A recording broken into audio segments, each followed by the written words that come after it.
우리가 마가복음 23장을 보게 되는데요.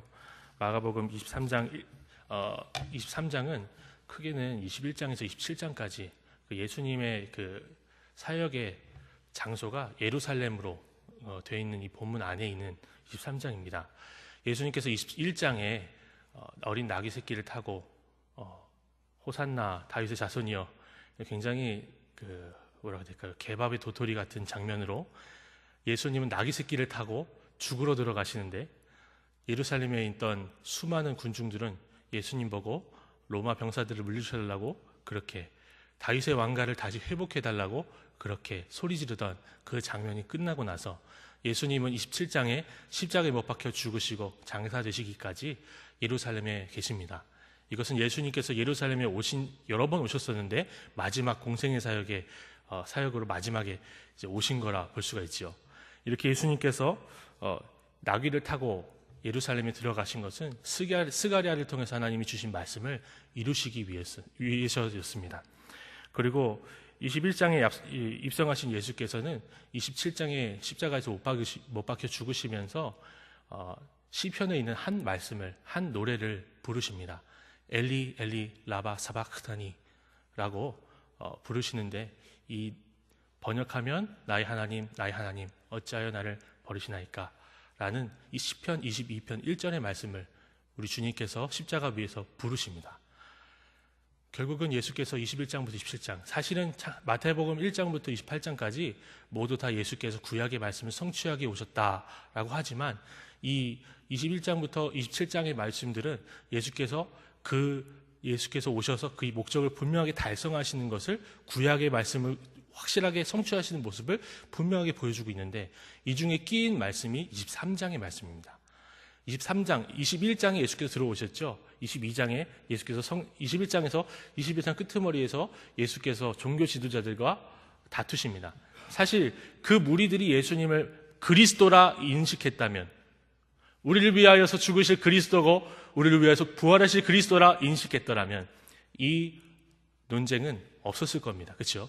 그런데 그들이 이해하지 못했고 예수님을 깨닫지 못하니까 예수님께 공격하고 치받는 질문을 자꾸 합니다. 21장 후도부터 22장 전체는 거의 포도원 기후부터 시작해서 이제 예수님을 공격해서 어떻게든 무너뜨리려고 하는 헤롯 당원과 바리새인들이 보냈죠. 사두개인과 바리새인과 그리고 여러 가지 율법 교사들이 와서 예수님께 질문을 해요.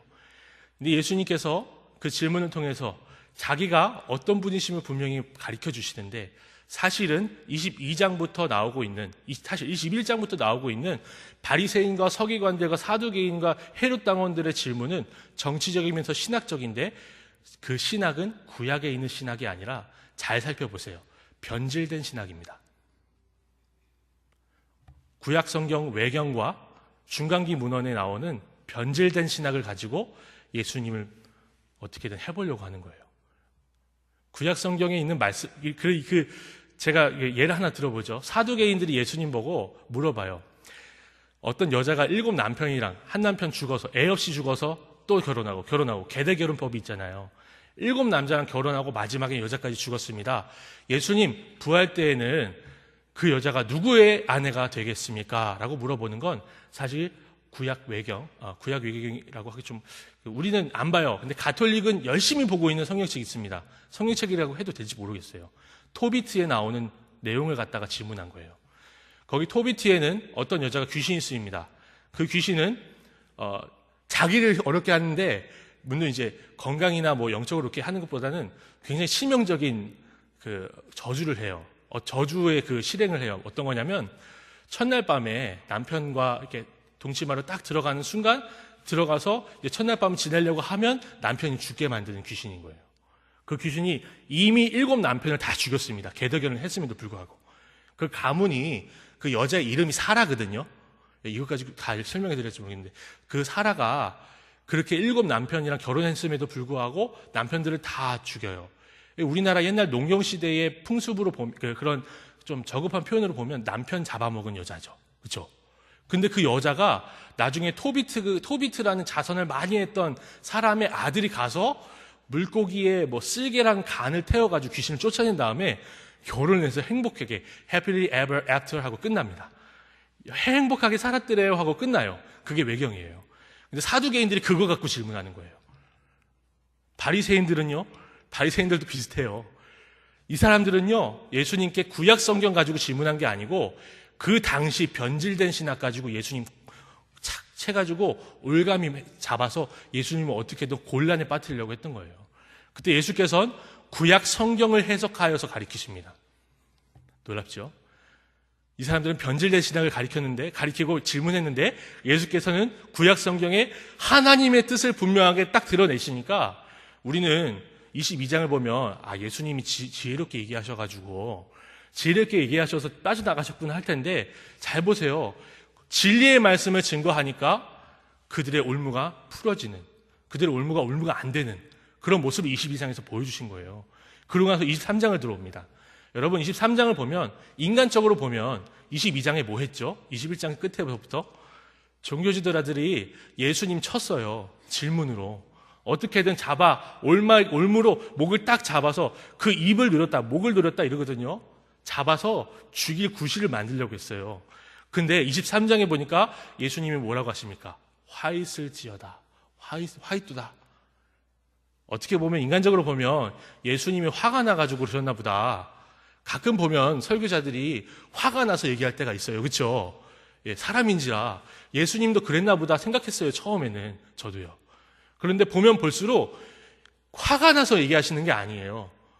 승질이 나셔가지고 풀 데가 없으니까 무리랑 제자들을 넣고 이 서기관들과 바리새인들은 나쁜 놈들이야 이렇게 얘기하신 게 아니에요.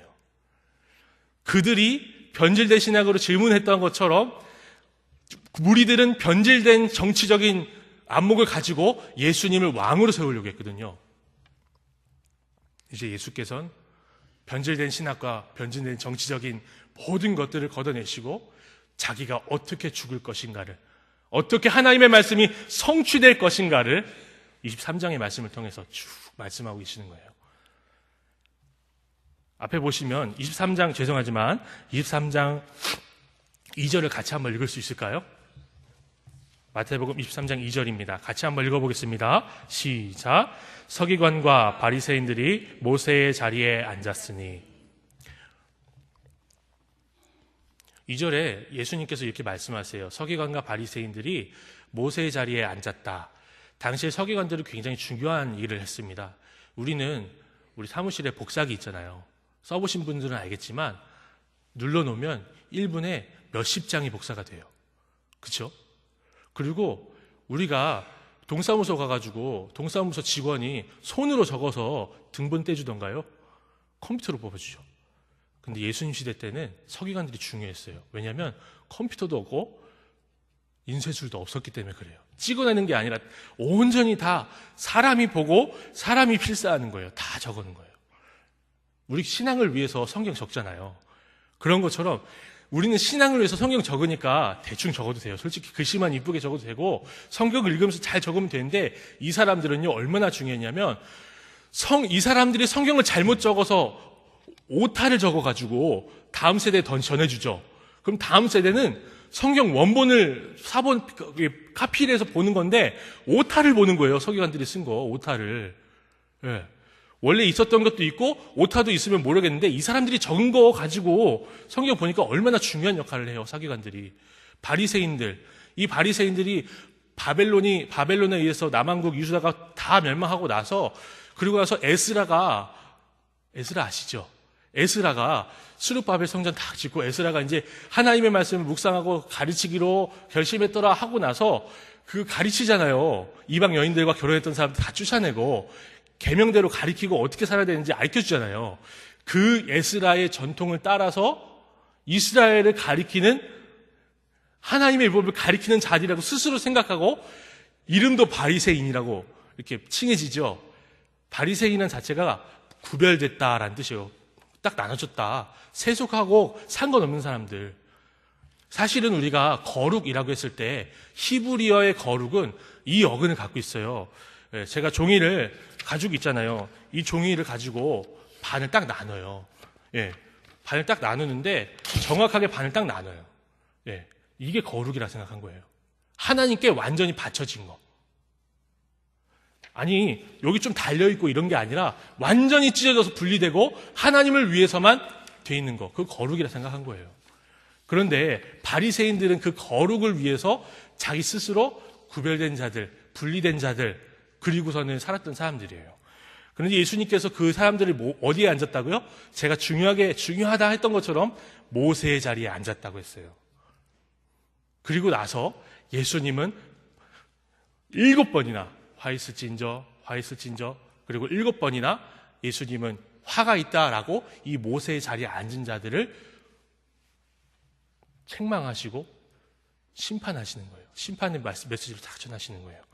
그 중에 이제 오늘 제가 마지막에 잡은 건 7번째 나오는 화 있을진저고, 그 7번째 뒤에 붙어 있는 예루살렘아, 예루살렘아, 예수님이 통곡하시는 장면이에요. 잘 보시면 29절입니다. 화 있을진저, 외식하는 서기관들과 바리새인들이여, 너희는 선지자들의 무덤을 만들고 의인들의 비석을 꾸미며 이르되, 만일 우리가 조상 때에 있었더라면 우리는 그들이 선지자들의 피를 흘리는데 참여하지 아니하였으리라 하니. 바리새인들이 서기관들이 오늘 뭐 하고 있죠? 예수님 말씀대로라면 선지자들의 무덤을 만들어줘요. 그리고 의인들의 비석을 치장해줘요. 꾸며줘요. 이쁘게. 벌초하고 성묘를 살피는 그런 비슷한 걸 하는 거예요. 그런데 예수님께서 화 있을진저라고 말씀하십니다. 여러분, 이 바리새인과 서기관들은 진짜 선지자들과 의인들이 정말 하나님의 말씀의 전통을 따랐으니 우리도 그렇게 살다, 우리도 그렇게 죽자 하고 무덤 꾸민 게 아니었어요. 이 사람들 죽일 때는 우리 조상들이 잘못했어. 근데 우리들은 우리 조상들이 했던 짓하고 전혀 달라. 구별돼가지고 다른 일을 해. 우리는 의로워. 우리 조상들보다 의로워. 조상들이 의롭지 않아서 선지자들 죽였잖아요. 톱으로 켜고 칼로 죽이고 목을 베이고 죽여서 아수르와 바빌론에 의해서 완전히 죽잖아요. 망하잖아요. 이 사람들은 이들과 달라. 우리는 조상과 달라. 그러니까 하나님께서 남한국, 북한국 회복시켜 주실 거야. 이런 정치적인 신화까지 간 거예요. 우리는 이들과 달라라는 생각을 했는데 예수께서는 외식이라고 하시는 거죠. 왜 외식입니까? 앞에 말씀드렸듯이 선지자들과 의인들이 죽었던 거 왜 죽었습니까? 진리 선포하다 죽은 거예요. 진리 때문에 죽은 거예요. 자기가 잘못해서가 아니고요. 하나님이 보내서 죽게 만드신 거예요.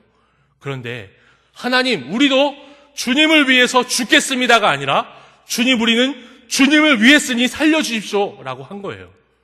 그래서 예수께서는 위선자다 라고 말씀하시죠. 그리고 나서 예수께서 이렇게 말씀하셨습니다. 그러므로 너희가 선지자를 죽인 자의 자손임을 스스로 증명하도다 함이로다. 너희가 너희 조상의 분량을 채우라 라고 말씀하셔요. 여러분, 조상의 분량을 채우라 라고 했는데 이 사람들이 생각했던 자기 조상은 누굴까요? 아브라함과 이삭과 야곱일 거예요. 이집트, 애굽에서부터 불러냈던 그 하나님, 아브라함과 이삭과 야곱에게 약속을 주셨다가 그 약속대로 400년 뒤에 끌고 나오셔서 가나안에 정착하게 하신 그 하나님이 자기 조상이라고 생각했을 거예요. 혈통적 조상은 맞습니다. 근데 예수님께서 뭐라 하시죠? 너희 조상의 분량대로. 여러분, 이들은 예수님의 말씀대로라면 참 이스라엘이 아니에요. 왜냐하면 뒤에 보세요. 뱀들아, 독사의 새끼들아, 33절입니다. 너희가 어떻게 지옥의 판결을 피하겠느냐. 여러분, 예수님이 말씀하시는 이들은요, 혈통으로는 아브라함과 이삭과 야곱에게 났을지 모르지만 뭐라고 하시죠? 독사의 자식들이라고 하십니다. 여러분, 이로써 예수께서는 우리에게 분명히 말씀해 주십니다. 예수 그리스도의 십자가를 통하여 우리에게 회복된 참 이스라엘은 어떻게 할 수 있냐면요, 혈통으로 하는 게 아니에요. 지금 스티븐 스필버그가 유대인인 거 아시죠? 유대인들 되게 잘났어요. 지금도 노벨상 엄청 받고요. 그 조그만 땅덩어리, 커다란 나라를 등지고 그 팔레스틴 땅 거주한 사람들 다 쫓아내고 이스라엘 땅 회복한다고 갔어요. 잘났어요. 예루살렘 통곡의 벽에 대고 하나님께 얼마나 열심히 기도하는지 몰라요. 우리보다요. 가보신 분들이 얘기해 주시더라고요. 본 적은 없습니다. 근데 그렇게 하시더라고요. 여러분, 근데 그들이 예수님이 말한 혈통적 이스라엘이 참 이스라엘이 아니라는 거예요. 진리, 예수 그리스도가 선포됐을 때 그들이 어떻게 했냐면 예수님을 잡아 죽였어요. 예수님을 보낸 자들을 잡아 죽였어요. 우리는 그런 의미에서 참 이스라엘이에요. 왜냐하면 예수님을 통하여 회복된 참 이스라엘은 어떤 걸로 확실하게 보여지냐면 진리에 대해서 어떻게 반응하는가로 그 사람이 참 이스라엘인지 아닌지가 구별이 돼요.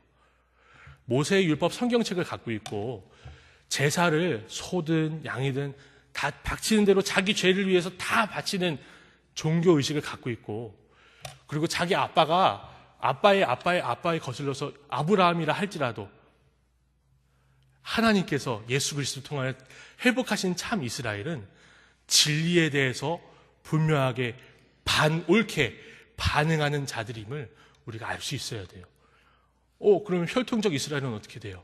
네, 그거는 로마서 11장에 들어보면 목사님께서 잘 설명해 주실 거예요. 이 다음 구절 한번 볼까요?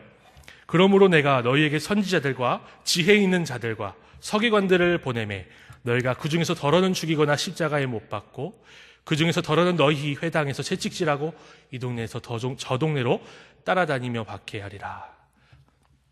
여러분, 이 말씀이 성취가 됐어요. 언제 성취됐죠? 예수님이 죽으신 이후에 야고보가 죽잖아요. 그렇죠? 성취가 돼요. 여러분, 근데 생각해 보세요. 앞에는 구약에서 선지자들을 보낸 분이 누구시죠? 여호와 하나님이세요. 여호와 하나님. 근데 예수님이 오늘은 또 뭐라고 하시죠? 지금 23주자들에 자기가 보낼 거래요. 선지자들과 지혜자들과 의인들을 보낼 거래요. 여러분, 이 말씀을 통해서 예수님은 분명하게 우리에게 가르쳐 주십니다. 예수님은 십자가에 달려서 우리를 위해 죽으신 그분은 인간이기시도 했지만 여호와 하나님이셨습니다. 선지자들을 보냈고 지혜자들을 보냈으며 의인들을 보냈던 여호와 하나님이 우리를 위해 죽으신 거예요. 물론 우리는 삼위일체 교리를 갖고 있기 때문에 그분이 성자라는 것은 알죠. 거룩한 아들이라는 건 알죠. 그러나 우리 주 예수께서는 선지자들을 보내시는 분이 우리를 위해서 죽으셨다는 걸 분명히 알 수 있어야 합니다.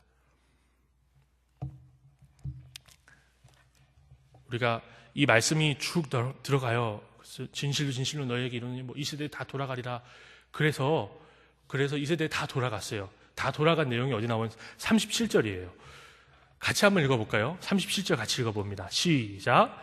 예루살렘아 예루살렘아 선지자들을 죽이고 내게 파송된 자들을 돌로 치는 자여, 암탉이 그 새끼를 날개 아래 모음같이 내가 내 자녀를 모으려 한 일이 몇 번이더냐. 그러나 너희가 원하지 아니하였다. 여러분, 예수님께서 7번이나 모세의 자리에 앉은 자들을 가지고 화 있을지어다 했는데, 그렇죠? 침이 마르네요. 그런데 갑자기 예수님께서 말씀을 싹 바꾸시면서 뭔 말을 하시죠? 예루살렘아 멸망할 것이다. 황폐하여 벌어진 바 되리라 말씀하시죠. 여러분, 예수님께서 이 두 부류를 이제 얘기를 하셨어요. 좀 이게 정리를 하죠. 모세의 자리에 앉은 자들에 대해서 화 있을진저 얘기하셨고, 그리고 예루살렘에 대해서 화 있을진저 망할 것이다 얘기를 하셨어요. 이 두 가지는 공통점을 갖고 있는데, 이 두 가지는 공통적으로 이스라엘의 하나님을 중개한다는 공통점이 있어요. 여러분, 모세가 이스라엘 백성들을 데리고 시내산에 갔을 때 시내산에서 하나님의 말씀을 들은 이스라엘 백성은 뭐라고 하죠? 우리 못 듣겠으니 당신이 듣고 우리에게 전해주시오 하죠. 모세의 자리는, 예수님께서 하시고자 하는 모세의 자리는 하나님의 말씀을 전하는 중개자를 얘기하는 거예요. 하나님의 말씀을 듣고 그리고 선포하고 해석하는 자리를 얘기하시는 거예요. 예루살렘은 어떤 의미가 있죠? 예루살렘은 다윗의 아들 솔로몬으로부터 언약궤를 중심으로 한 성소와 지성소와 해서 솔로몬이 엄청나게 많은 재료를 가지고 지었고 웅장한 성전을 지었습니다. 그곳은 하나님의 속죄가 베풀어지는 곳이었어요. 모든 죄들이 끌고 온 양과 소와 염소를 가지고 하나님 함께 드리면 하나님이 속죄를 선포하시고 하나님의 백성들을 하나님의 백성답게 그리고 하나님 백성에게 말씀을 선포하시는 자리가 예루살렘이었어요. 거룩한 도시라 생각했고 하나님의 임재의 상징으로 돼서 포로로 끌려간 다니엘은 예루살렘을 향하여 창을 열고 기도했을 정도로 포로로 끌려갔으나 디아스포라 세상에 다 흩어졌으나 예루살렘만을 향하여 기도했을 정도로 이스라엘 백성들에게 하나님과 이스라엘 백성들의 중개의 역할을 했던 도시, 그 성전이 있는 곳이 예루살렘입니다. 이 두 가지가 예수님의 말씀대로라면 이제 쓸모가 없어진 걸까요? 별로 중요하지가 않습니까? 아닙니다. 되게 중요해요. 되게 중요해요. 모세의 자리와 예루살렘은 우리한테도 중요하거든요. 근데 그 의미가 어떻게 중요하냐면요. 예수께서 성취하신 것으로 중요해요. 그것은 그림이었습니다. 그것은 실체가 아니었습니다. 그것은 앞으로 오실 예수 그리스도의 뭐라고 해야 될까요? 앞으로 오실 예수 그리스도의 먼지와 같은, 먼지까지는 아니었죠. 좀 중요하긴 했어요. 그런데 그것이 실체는 아니었습니다. 그 실체는 예수 그리스도셨습니다. 따라서 오늘 예수께서는 율법도 필요 없다. 너네 다 쓸데없어. 다 망할 거야 하고 끝나신 게 아니라 이거 성취됐어. 성취되는 거야. 내가 성취할 거야. 그렇게 말씀하시는 장면이 오늘 우리가 읽은 29절에서 39절의 말씀입니다. 교회는 이 말씀을 들어야 합니다. 개인은 이 말씀에 무릎 꿇어야 합니다. 교회도 그렇고요. 중세시대에는 이 말씀을 깨닫지 못했습니다. 성전과 모세의 자리가 이들한테 중요했어요. 우리한테도 중요하죠. 왜? 성취됐으니까 중요하죠. 이들한테는 그 자체가 중요했어요. 사실 목사님이 되고 전도사가 되고 말씀을 전하는 자가 되는 것은 우리 의식법이 연결이 됐기 때문에 목사님 보고 사제라고 안 부르잖아요. 그렇죠? 사제가 무슨 뜻인지 아십니까? 제사장이란 뜻이에요. 그런데 천주교는 가톨릭 신부를 사제라고 부릅니다. 왠지 아십니까? 예배 때마다 예수님을 제물로 제사를 드리기 때문에 그래요. 그렇죠? 그런데 우리는 안 그래요. 우리는 하나님께서 레위인의 신분으로 한 게 아니라 은사를 따라 목회자로, 어떤 분은 장로님으로, 어떤 분은 집사님으로, 어떤 분은 교사로 섬기게 하신 거예요. 그래서 여러분이 계신 그 자리가 굉장히 중요하고 내가 목회자가 아니기 때문에 하나님의 일을 잘 못할 거야. 그거요, 중세시대 생각입니다. 아니에요? 내가 집사기 때문에 목사님보다 하나님의 뜻을 잘 못 행하고 하나님 말씀 잘 못 깨달을 거야. 중세시대 생각입니다. 아니에요? 맞죠? 저만 그렇게 생각합니까? 내가 전도사가 아니기 때문에 우리 아이들한테 사랑 안 써도 돼. 아니죠? 우리 주님께서 베드로를 통하여서 너희는 택하신 족속이요 왕같은 제사장이라 말씀하셨어요. 여러분이 진리에 옳게 반응하면 참 이스라엘이라면 여러분이 계신 자리에서 하나님 앞에 충성 다하시기를 부탁을 드립니다. 제가 아니라요. 성경이 그렇게 얘기하고 있잖아요. 또한 로마 가톨릭은 사제 얘기했죠. 사제 중보주의가 있어요. 예수님이 중보자가 아니에요. 예수님이 중보자는 중보자인데 예수님 말고 성자들도 중보할 수 있고요. 동정녀 마리아가 중보할 수 있어요. 심지어는 뭐라 하는지 아십니까? 동정녀 마리아는 예수님을 낳고 난 이후에도 처녀로 있었고 나중에는 하늘로 들려 올라갔다라고 말하는 게 가톨릭입니다. 변질이죠. 여러분, 이들이 주장하는 게 뭔지 아십니까? 성경에 나와 있는 회개라는 단어를 라틴어로 바꾸면서 다 고해상서로 바꿔버렸어요. 성경의 구약 성경에 신약 성경에 회개라고 써 있는 메타노이아라고 써 있는 부분은 분명히 분명히 회개라고 돼 있는데 이거를 라틴어로 바꾸면서 고해성사로 바꿨다고요. 가톨릭에 가시면 회개하시면 내 탓이요 회개하지만 진짜 회개는 사제한테 가서 하는 거예요. 사제가 있을 때 회개해야 회개가 그거예요. 고해성사가 회개가 아닙니다. 여러분, 그런데 한국 교회는 어떻게 됐습니까? 목사님이 와서 안수해야 병이 나을 것 같고, 집사님이 안수하면 병이 안 날 것 같고, 아기가 안수하면 별로 안 날 것 같고, 어른이 안수하면 금방 나을 것 같은 가톨릭적인 기독교로 바뀌진 않았습니까? 여러분, 예수님께서는 진정한 중보자시고 유일한 중보자세요. 그래서 우리 한국 교회가 이거 하나는 잘했어요. 중보기도란 말 없애버렸어요. 그렇죠? 중도기도라고 했어요. 왜냐하면 예수님이 중보자잖아요. 중매인이잖아요. 근데 예수님의 역할과 우리가 헷갈릴까봐 총회가 결정한 거예요. 중보자라고 하지 말고, 중보기도라고 하지 말고 중도기도라고 하자. 여러분, 우리는 신약 시대를 살고 있고 참 이스라엘로 부르심을 받았지요. 여러분, 우리는 유일하신 중보자, 영원하신 중보자, 참 중보자 예수 그리스도 붙들고 사는 사람들입니다. 강단에서 선포되는 말씀뿐만 아니라 집에서 하나님의 말씀을 읽을 때도 여러분과 하나님이 함께 하신 줄로 믿으시길 바랍니다. 여러분이 골방에서 기도할 때, 나와서 기도할 뿐만 아니라 골방에서 기도할 때, 골방에서 무슨 일을 하거나 무슨 생각을 하거나 어떤 일을 할 때에도 주님은 함께 하시고 보고 계십니다. 하나님 앞에 서십시오. 이것이 모세와 선지자의 자리가 폐지되고 예루살렘이 멸망하고 예수 그리스도께서 우리를 위하여 십자가에 달리신 그 이유입니다. 우리가 한 주를 벌써 3일이나 살아왔어요. 그렇죠?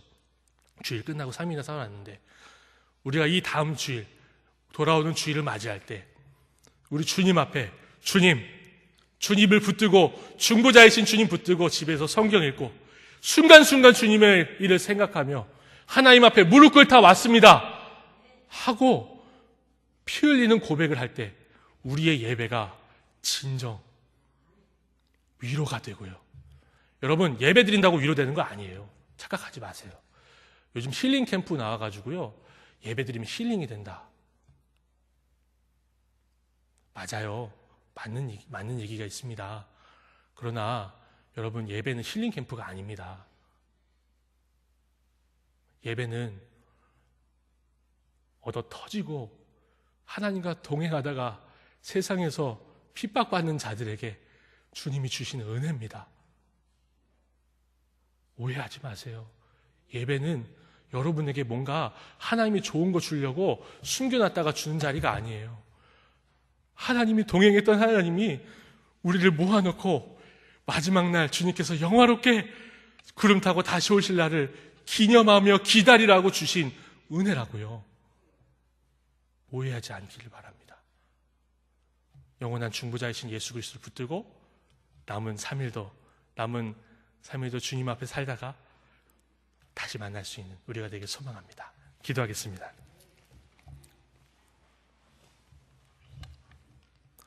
하나님 아버지, 우리를 사랑하셔서 그의 아들 예수 그리스도를 우리를 위하여 십자가에 달게 하시니 무엇으로 우리가 갚을 수 있겠습니까? 무엇으로 하나님께 보답하고 무엇으로 감사를 표현할 수 있겠습니까? 오직 주 예수 그리스도를 믿고 그 은혜를 붙드는 마음으로 주님 다시 오실 날을 기다릴 뿐입니다. 아버지, 우리가 유일한 중보자이시오, 우리와 순간순간 함께 하시고 영원히 함께 하실 주님을 붙들고 일주일을 살아가게 하시고 평생을 살아가게 하셔서 주님 오실 날 반갑게 맞이할 수 있는 모든 교회가 되게 하옵소서. 예수님의 이름으로 기도드립니다. 아멘.